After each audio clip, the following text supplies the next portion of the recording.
بەناوی خوای بەخشندە و میهرەبان سڵاوتان لێبێ بینەرانی عزیزی پەیام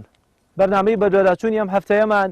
تایبەتە لەسەر سپیکردنەوە و بردنەدەرەوەی پارە بۆ دەرەوەی هەرێمی کوردستان لە ڕێگەی خاڵە سنووریەکانەوە. لەم بەرنمەیەدا بەدواداچوون لەسەرەوە دەکەین ئەم پارەیە هیچێە و چۆن پیا دەکرێت و چۆن لە هەرێمی کوردستاندا دەبرێتە دەرەوە، کام لە سنوورە نێودەوڵەتیەکان بەکاردێهێنرێن بۆ ئەم پرۆسەیە. دیارە بەپێی زانیاریەکان سنووری نێودەوڵەتی باشماغێکێکە لەو سنوورانی لەسەر ئاستی عێراق و هەرێمی کوردستان زیاتر ئەم پرۆسەیەتیدا جێبەجێ دەکرێت. بۆیە منیش بە دواداچوونەکانم لە سنووری نێودەوڵەتی باشماخەوە دەست پێ دەکەم. لەگەڵمان بن. بەپێی زانیاریەکان لە ماوەی چەند ساڵی ڕابردوو لە هەمووی عێراقدا زۆرترین دراو لە ڕێگەی سنووری نێودەوڵەتی باشماخ و دەواازەیەکی سنووری لە بەغداوە چووەتە دەرەوە کە بەرپرسانی سنووری نێودەوڵەتی باشماخ ئامادە نەبوون بە هیچ شێوازێک قسە لەسەر ئەو دۆسیە بکەن و تەنانەت ڕێگەشیان نەدەدا تیمی بەرنامەی بەدواداچوون لە دەواازەی سنوورەکە نزیک ببێتەوە.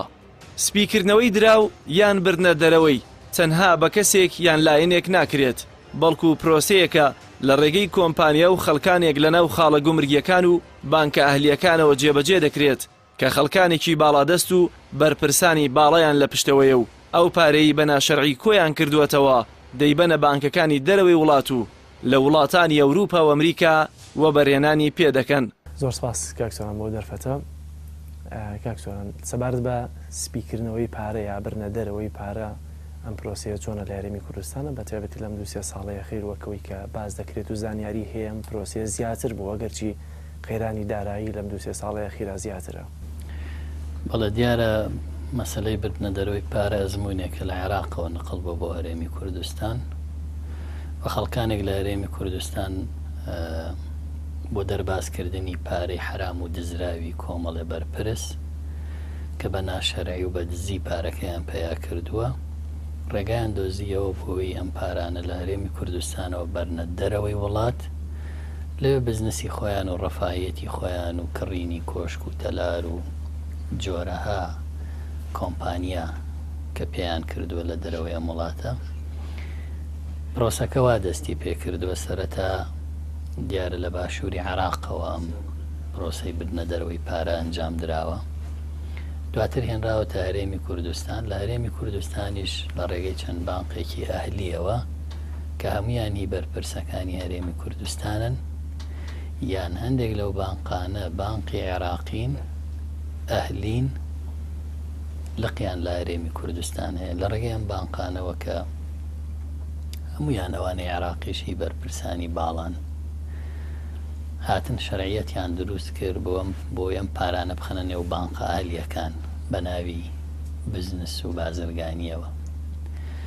کاتێک کە ئەمەیان کرد بیریان کردەوە چۆن ئەم پارانە بەرنە دەرەوەی وڵات چکە پارەکانیان لە ناو هەرێم تا ڕادەیەک پێویست نەبووە لە دەرەوەی وڵات پێویستیان بووە. بۆ ئەمەش پەنایان بردووە بۆەوەی کە بازرگانیەکی وەهمی دروستکەن بەڵام بە نووسراوی فەرمی. چۆن کاتێک کە یەکێک بەرپرسێکی دز و گەندەڵ 10 ملیۆن دۆلاری دزیوە و ئێوە بیباتە وڵاتێکی دەرەوەی ئەم هەرێمی کوردستانە بۆی بە ڕێگای بانقی بڕوا شەرعیەتی بۆ وەرگرێ، چونکە پارە بە تەیارە و لە ڕێگای فڕۆکەخانەکانەوە کەس ناتوانێت و مەبلەغە گەورانە بەرێتە دەرەوە، وەگەر بیباتە دەرەوە دەستگیرەکرێ. ئەگەر لێرەش نەگیرێ لە هەر وڵاتێکم فەردە پارانە و دۆلارانەی دەریێنا ڕاستەوخۆ ئەگیرێ، بە تایبەتتر کە ئێستا لە دوای شەڕی تیرۆر چاوێکی زۆر لەسەر جوڵەی پارەیە لە هەموو دنیاە. بەڵام بەداخەوە پارەی دزراوی خەڵکی کوردستان و عێراق لە ڕێی بەرپرسە دزەکانی هەرێم و بەرپرسە دزەکانی عێراقەوە کە ئەوەی حەجمی دزیەکەی عێراق زۆر گەورەترە. لە عێراق تا ئێستا 78 میلیارد دۆلار براوەتە دەرەوە بە هەرێمیشەوە بە هەرێمیشەوە کە 12 میلیارد دۆلاری لە هەرێمەوە ڕۆشتووە. ئەمانە کەس نازانێت کێ لێرەوە نردوێتی کێ لەوێ وەریگرتووە. ناوی وەهمیش دیار نییە. ئەوانەی کە کراوە بە ناویانەوە فاتورەی بانق بە ناویانەوەی ناویان هەیە، بەڵام ئەمانە زۆریان ناسراو نین. تەنها لەم مامەڵەی بانقی و مەرزی حدودیە ناویان هاتووەتە ناوەوە هەندێک کۆمپانیا کە من ناوی بەشێکیانم لایەوەندێ ئەشخاص ئەمانە ناویان هەیە بەڵام ئیشیان ئەم پارە سپیکردنەوەیە.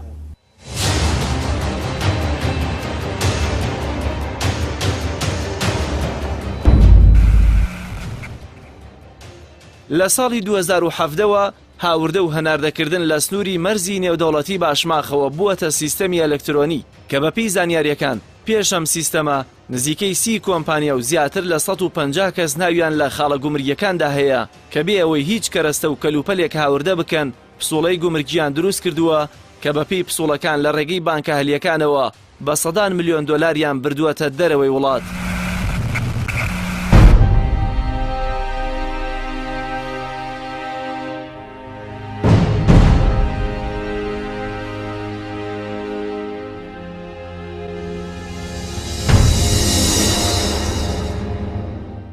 پرۆسەکە بەم جۆرە کراوە پارەیەک دزراوەی بەرپرسێکی دزە هێناوێتی لە بانقێکی ئەهلی دایناوە کە بانقەکانی ژەموو کوردستان نەزانین هی کام بەرپرسە باڵا دزانن کە پارەکەی لەوێ داناوە هاتووە لە ڕێگەی مەرزی باشماخەوە بە تەحدید زۆرترینی ئەم پرۆسەیە لە مەرزی باشماخەوە کراوە هاتوون و تویانە بای 10 ملیۆن دۆلار کەم پیاوە 10 ملیۆن دۆلاری لە بانقایە گوایە بای 10 ملیۆن دۆلار ئەشیا و پێداویستی بازرگانی هێناوە بۆ ناو هەرێمی کوردستان جا ئەشیای کارەباییە مۆبیلیاتە مۆبایلە ئەلەکترۆنیاتە هەرچیەک بێ خۆیان بۆیان نووسیوە فڵانی کوڕی فڵان بای 10 ملیۆن دۆلار سپلیتی هێناوە بۆ هەرێمی کوردستان لە مەرزی باشماخ داخڵ بوو 1 2 3 4 هەموو وەسڵە گومرگیەکان و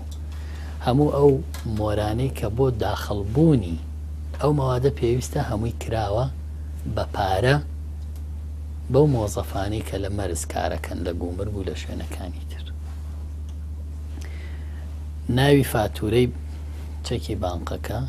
خراوەتە سەر وەسڵە گومرگیەکان و پێشتر ئەنێرا بۆ بانقی ناوەندی هەرێم کە خۆیان ناوەنا بۆ بانقی ناوەندی هەرێم لەوێ سەحاسە دووری بۆوە کرا ڕاستاندنی بۆوە کرا کە بەڵێ ئەبە تەواوە و دقیقە بەبێەوەی وردبینیش بکرێ بزانم کەلوپە لا هێنراوەتە ناو هەرێمی کوردستانەوە یانە تەنها پشت بەستن بۆ فاتورەیە بوو کە لە گومرگی باشماخۆدات بەڵێ هیچ وردبینیەک ناکرێ خەڵگێ لەم پرۆسا لە ناو پرۆسەی وردبینی و لە ناو گومرگ و لە شوێنەکانی ترەمی کڕدراوە خەڵکێک هەیە لەوێ لە ناو ئەم شوێنە حکومیانەش نییە رەمیشە ئاکا و پارەی خۆی وەرەگرێ هیچ وردبینیەک ناکرێ ئایا ئەم بارە کامەیە و کوا و پیشانمان بە بانقیشیەوە نیە بچێت لە حدود سەیری بار و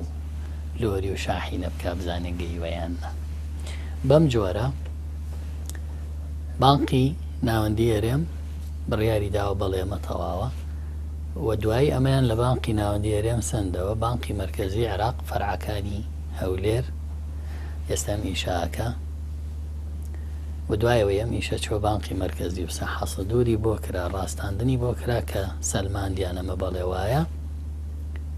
لەکوێ بتەوێ پارەکەت لەو بانقی هەر وڵاتێک بتەوێ بۆ دانێن ئەچی پارەکە وەرەگری معزز بکەڕم وەکوەی کە تۆ بزنسمانێکی کاڵا دێنی بۆ وڵاتەکەی خۆت پارەکە شێبەی تەسلیمەکەی زۆر باشە ئەم پارەیە مەرجەیانی هەر پارەیەک بەم شێوازە ناشەرعیە برایە دەرەوە پارەکەش خۆشی ناشەرعیە پارەی شەرعی کۆمپانیا معتەبەرەکانی کە هەن و ناویانەیە و اعتیباریانەیە کێشەی پارەی جوڵەی پارەیان نییە چکە مەوادیان بۆ دێ لەسەر ئەساسی حەقیقی پارەکە بەنە دەرەوە بەڵام ئەم پرۆسەیە کە بەم جۆرە کراوە هەمووی پارەی دزراویان میلەتەیە هەمووی سپیکردنەوەی پارەیە باس لە چەند ملیار دۆلارێک کرد کە سەر بە هەرێمی کوردستانە 12 ملیار بەڵام ئەم پرۆسەی لە چەند ساڵە بەردەوام بۆ ئێستا گەشتووەتە 12 ملیار چکە باز لەوە دەکرێت لە هەندێک ساڵانی پێشوو بڕە مەبلەغێکی زۆر لە هەرێمی کوردستان براوەتە دەرەوە تەنان باز لەوە دەکرێت بە ناوی حکوومەتی هەرێمەوە براوەتە دەرەوە لە پێشوە پارە بە ناوی کۆمپانیا حیزبیەکانیانەوە یەکێتی پارتی بردویانەتە دەرەوە و کە سپیکردنەوەی پارە بووە چکەمانە کۆمپانیای جۆرا و جۆریان هەیە توانن بەو ناوانەوە پارەکە بەرن و ئەم ڕێکاری بۆ دروستکەن بەڵێ پارەیان بردوۆتە دەرەوە لە سویسرا پارەی دزرا و ناشەرعی هەیە لە ئەڵمانیا هەیە لە وڵاتانی تریش هەیە کە ڕەنگە وڵاتانە حەزکەن لە هەرێمی کوردستان و عێراق یاسایەک هەبێ باڵپشتیەوە بکە ئەم پارانەکە هی بەرپرسەکان و بەنایاسایی بردویانەتە دەرەوە بگەڕدرێتەوە بۆ هەرێم بەڵام ئەوە ڕەنگە کارێکی قورس بێ یاخود زۆر جار لە کەوتنی ئەو سیستەمی حکومڕانی و نیزامە و کرا و پارەکان گەڕدراوەتەوە بەڵام بەڵێ بە ئاشکرا خەریکی بزنسی گەورن سەهمی شەریکاتی عیملاقی عالەمیان هەیە بەرپرسانەی کە لە هەرێمی کوردستان بە ناوی ئیدارەی ژیانی خەڵک و بەڕێوەبردننی ژیانی خەڵک و حکوومەتداری هاتنداهاتی وڵاتیان دزیەوە بۆ خۆیان بزنسیشیان ناشرین کردو تەنانەت سەرمایەداری حەقیقی و شەرعی کە بەڕەنجیشانی خۆی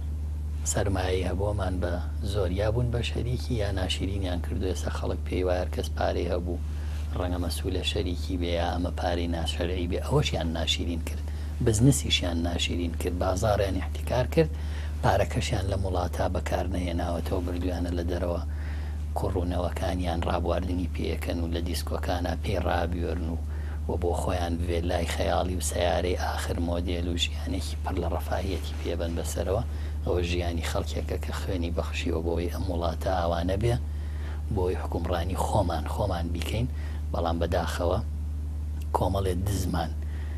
بە پێڵاوی لاستیکەوە لەو شاخەداگرت هەر هەمویان ئێستا بوون بە مافیا و ملیاردێر و بلیۆندەر و بە VIP و ڕەگەزنامەی ئەمریکی و بەریتانی و ئەوروپی لەسەر خوێنی ئەو میلەتە ڕابێرن و پیاسەی پێواکەن ئەم 12 ملیارە لە ماوەی چەند ساڵە براوەتە دەرەوە لە ساڵانی 2011 بەدووە ئەم پرۆسەیە زیادی کردووە لە 2013وانە حجمی برنە دەرەوەی پارە لە مەرزی باشماخەوە زۆر خەیاڵی بۆ مانگە بۆ 600 میلیۆن دلار 700 میلیۆن دلار 500 میلیۆن دلار براوەتە دەرەوە و ئێستاش بەردەوامە ڕەنگە نسبەکەی کەمتر بێ بەڵام بەردەوامە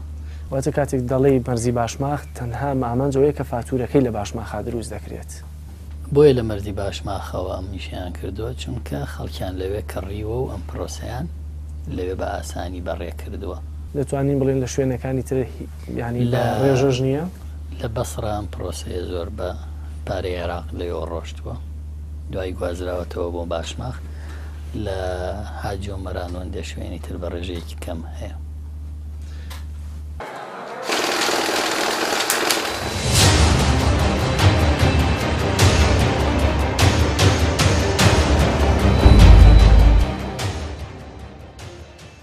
عادەتەن لە هەرێمی کوردستان دابەشبووە بەسەر دوو زۆن دازوونی سەوز و زەرد کەمە زۆڕون و هاشکرایە دەکرێت بڵێن ئەوەی مادام لە مەرزی باشماخۆ زیاترە ئەوانەی کە لە پشتی ینی ئەم پرۆژەیەوە یان پرۆسیەوەن زیاتر بەرپرسانی یەکێتین ناخیبەوە نییە یەکێتیشە پارتیشە عێراقیەکانیشن لەوە دەسەڵاتدارانی عێراق چکە پارەکەی هەمویانە پارەکەی یەک بەرپرسی دزنیە پارەکە هێوانەیە کە لە وڵاتە بە ناشەرعی پێکیانەوە من ئەم پرسەم داوە بە سەرۆکی حکوومەت بەدەستی ڕوبەڕوو بەجێگری سەرۆکی حکوومەت و هەردووکیشیان وعدیاندا کە لێ کۆڵینەوە لەم پرسا کە نەمە پرسێکی مەترسیدارە زۆر گرنگە گوێی خۆیان لێخەوان ئەم پرسا بردوومەتە لای زۆر لە لایەنی پەیوەندیداری ئەمەرێمی کوردستانە ئەی بیتە هەر شوێنێک لەوێ ئەمرێ زۆرە نەوانەی تێواگلێن لەم پرۆسەیەوە کەمنەوانەی دەربازە بن لەم پرۆسە و پاریان نەبردۆتە دەرەوە بەپی یاساگەر بۆنمە بە دووادا چوون بۆ ئەمە بکرێت بە پێ بەڵگە نامانی کە هەیە تەنها ینی ئەو کەسە تێوە دەگرێت کە فاتورەکەی بەناوە دەکرێت چۆن سبەینێ بۆ منە یاسا بتوانانی بەرپرسی باڵا ینی دەستنیشان بکرێت بە پێی بەڵگەکان کە لە پشتیان پرۆسەوەیە هەمووانەی کە بە ناویانەوەیەوە و کۆمپانیانی ئەم کاریان کردووە ئەوانەیە کاراسانیان بۆ کردووە دەستگیر بکرێن و لێکۆڵینەوە بکردان بەوانن ئەم پارانە هیچەیە باس لەوە کرد هەندێک وڵات دەیانەوێت کە یاسایەک لە هەرێمی کوردستانە هەبێ بۆی کە ئەم پارێ بگەڕێنرێتەوە بۆ هەرێمی کوردستان هەنگاوە بۆ ینی دەرکردنی ئەم یاسایە چی پێویستە گاکسۆران لە سویسرا پارەیەکی باشی هەرێمی کوردستان بە ناوی یەک دوو کۆمپانیای حیزبیەوە هەیە سەر بەکێن لەم حیزبە وازەحات دوو حیزبی دەسەڵات بەتایبەت کەیتر دەتوانێت کۆمپانیای وای عیملاقیە بێ پارە لە سویسرادا بنێ لە ئەڵمانیا بە هەمان شێوە ئەم پارانە پارەی خەڵکن براون و ڕەنگە بەرپرسانی باڵای وڵاتە حەز بکەن دەربازیان ببێت لەمە هەرچەندەوان سوودی خۆیانیان لێبینی و پارێکی وا خەیاڵی لە وڵاتەکەیانە و لە بانقەکانیانایە بەڵام دوجار ئەوان ڕەنگە لە سومای خۆیان بترسن کاتێک ئاشکرا ببێ ئەمە ملیارە دۆلارەی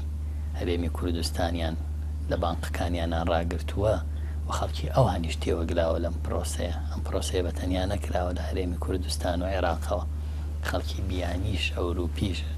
بەریتانیش ئەمریکیش لەم پرۆسەیە تێوەگلاون و لە سپیکردنەوەی پاراکە نێودەوڵەتیە یاساغا ئەم پرۆسەیە ئەنجام درراوە بەڵام بەداخەوە تا ئێستا لە هەرێمی کوردستان کە ئەمە چۆن پارەی نەود ناشەفافە و دزی کراوە دزیەکەش پارەکەی دیارە و چۆن براوە کەس ئامادە نیە لێ بکۆڵێتەوە. یان چی بکرێت کاکسۆران بۆی کە کۆتایی بەم پرۆسەیە بێنرێت لە ئێستادا دادگاکان بە تایبەتی لە ئاستی ئەم پرۆسەیە ئاهەن بەم شێوازە چکە تادێت دۆسی گەورەتر هەڵە دەرێتەوە کە چی بە هیچ شێوازێکیش بۆ نمونە یاسا لەسەری ینی بێدەنگی هەڵبژاردووە داواکاری گشتی ئەم بردنە دەرەوەی پارە و سپیکردنەوەی پارە لە ئاستی هەرێم گەورەترە لەسەر ئاستی عێراق لە هەرێم چەندێ ڕۆشتووە لە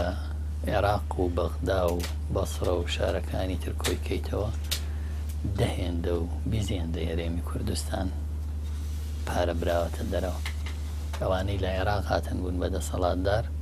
بە شێوەیەکی خەیاڵی دەستیان برد بۆ پارەی ئەم وڵاتەوە بۆ پارەی عێراق و دزی گەورە و خەیاڵی کراوە بانقە ئاهلیەکان بە پشکنرێ ڕقابەیان بخرێتە سەروردبینی بکرێن دەرەکەوێکە چه فەزاحەتی گەورە لە وڵاتە هەیە دروستکردنی و فاتورەیە دەچێتە چوارچەوەی ساختەکاریەوە یا وەرگرتنی ڕەشوە پێدانی ڕەشوە ئەمانەیە لە هەرێمی کوردستان بەرپرسە دزە باڵاکان ئەتوانن پارە برن لە بانقەکانی خۆیان داینێن و فاتورەکەی برن بۆ ڕێکارە بیبەنە دەرەوە کێشەمان لەو بانقانایە کە لەژێر هیچ چاودێری و لێپرسینەوەیەکانی باز لەوە دەکری ئێستا شێوازی برنە دەرەوەکەی گۆڕاوە تۆ کە کۆمپانیات هێ و ئەو بۆ منە کەلوپەلانت هاوردە کردووە دیێن فاتورەکە لە تۆکردنەوە من لە ماوەکانی ڕابردووە هەندێک لەم زانیاریانم باس کرد کە بە چ شێوازێک پارا برێتە دەرەوە شێوازەکەیان گۆڕی ئەم جارە هاتوون هەوڵیان داوە وەصلی کڕینی و مەوادانی کە خەڵکێک بە ڕەنجشانی خۆی بزنسەکاوی هێنێ لی بکردنەوە لە بەرامبەرەوە بڵێن فاتورەکانی وەصلەکانی بە ئێمە هی مەوادەکە تۆ تازە بۆ چیتە ئێمە پارێک و مرگەکە بەشێکی ینی وە یا هەمووی بۆی گێڕینەوە کاتێکن بە ناوی خۆیان و پارەی پێبەنە دەرەوە و ئێستا شێوازی تر ئەگەر نەبەر بۆی لەوە زیاتریش ئیشەکەوا لێ بکەن کەون ببێ و ئەم بردن دەرەوەی پارەیە بکەن بە شەڕی و کەس نەتوانێت بیدۆزێتەوە چۆن بۆ هێشتا پارەماوە لەم هەرێمەیە خۆڵترین ینی قۆناغی خێرانی دارایی داین لە 4 ساڵی قۆناغی قەیرانی دارایی هەرێم زۆرترین پارەی وڵاتە چۆتە دەرەوە زۆرترین پارە هەموو مانگێ بەشی موچەی هەرێمی کوردستان پارە براوەتە دەرەوەی هەرێم و دزراوە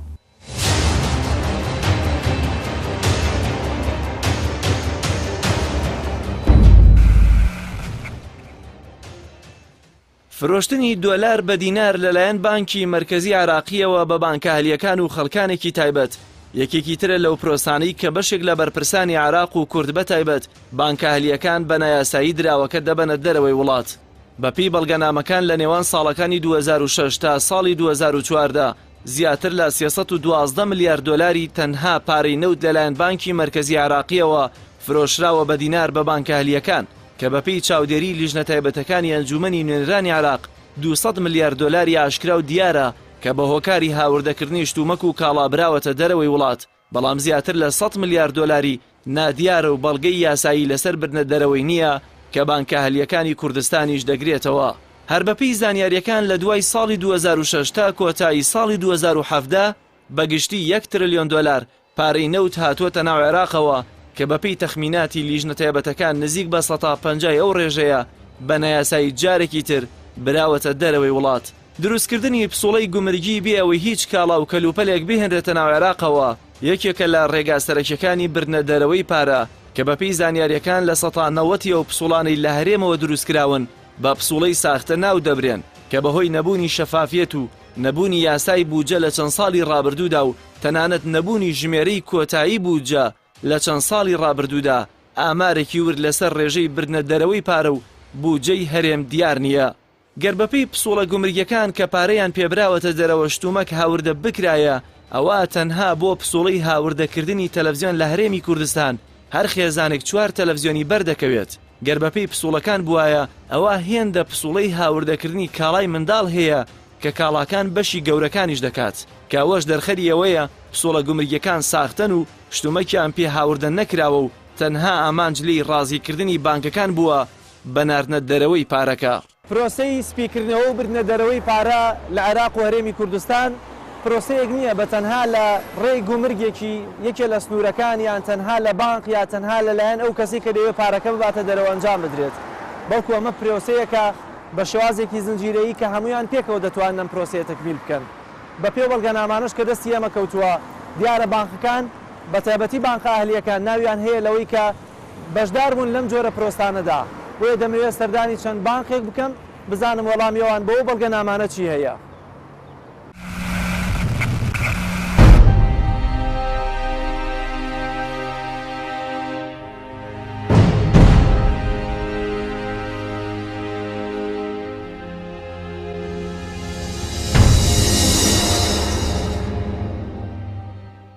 عێراق خاوەنی 56 بانکی حکومی و ئەهلیە کە 6 بانکیان حکومین و 50 بانکیان ئەهلین کە بەپێی زانیاریەکان 30 بانکیان هی بەرپرسانی باڵای کوردن و کاری سەرەکیان تەنها کڕینی دۆلارە لە بانکی مرکزی عێراق و دروستکردنی پسوڵەی گومرگی بۆ بردنە دەرەوەی پارەکە کە بە دوواداچوونەکان دەریخست. یەکێک لەو بانکانە لە سلێمانی خاوەنی بینایەکی چەندین نهۆمیە و ساڵانە 4 ملیارد دۆلاری لە مەزادی دۆلاری بانکی مرکزی عێراق لە بەغدا کڕیوەتەوە کە لە بەغداشدا تەنها ژوورێک و چەند کۆمپیوتەرێکی وەک بانک داناوە. بەپێی بە دوواداچوونەکان ڕازیبوونی حکوومەتی هەرێم بە مەرجەکانی سەرۆگۆزیرانی عێراق پەیوەستە بەو پارانەوە کە لە ماوەی ساڵانی ڕابردوودا دوو حیزبی دەسەڵات بە ناوی پارەی حکوومەتی هەرێمەوە بردوویانەتە دەرەوە کە بەپێی زانیاریەکان تەنها لە کابینەی پێنجەمی حکوومەتی هەرێمدا نزیک بە 8 ملیارد دۆلار پارەی شەخصێک لە وڵاتی ئەڵمانیا دەستی بەسەردەگیرێت و دواتر بەرپرسێکی باڵای حکوومەتی ئەو کاتە دەچێتەوە وڵاتە و بە ناوی پارەی حکوومەتی هەرێمەوە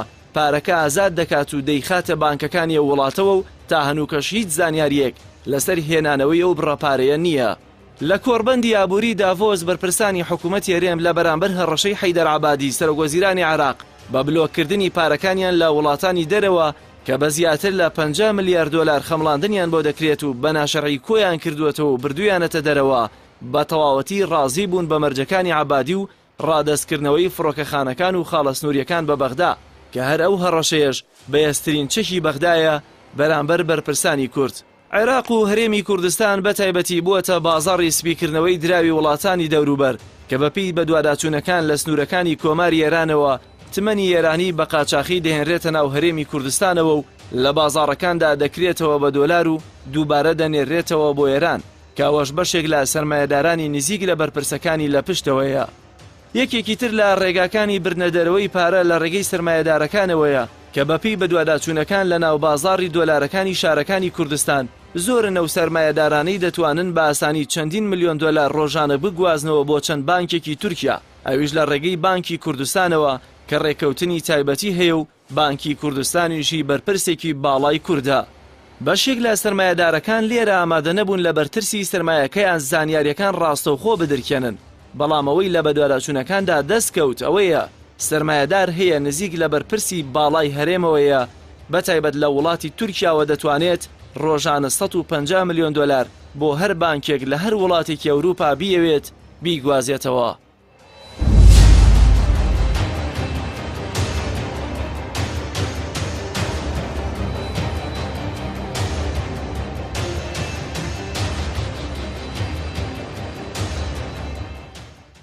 دۆسیی سپیکردنەوە و برنە دەرەوەی پارە دۆسیەکی زۆر ئاڵۆزە کە بەدەستێنانی زانیاری تێیدا زۆر ئەستەمە. ئەو زانیاریانش کێمە بەدەستمان هێنا لە بەدواداچوونێکی چەندین ڕۆژە بوو کە بەداخەوە بەرپرسانی گومرگی لە سنوورە نێودەوڵەتیەکان و تەنانەت بەشێک لە تاجرەکان و تەنانەت خودی ئەو بانکە ئەهلیانەش کە ناویان لە بەڵگەنامەکاندا هاتووە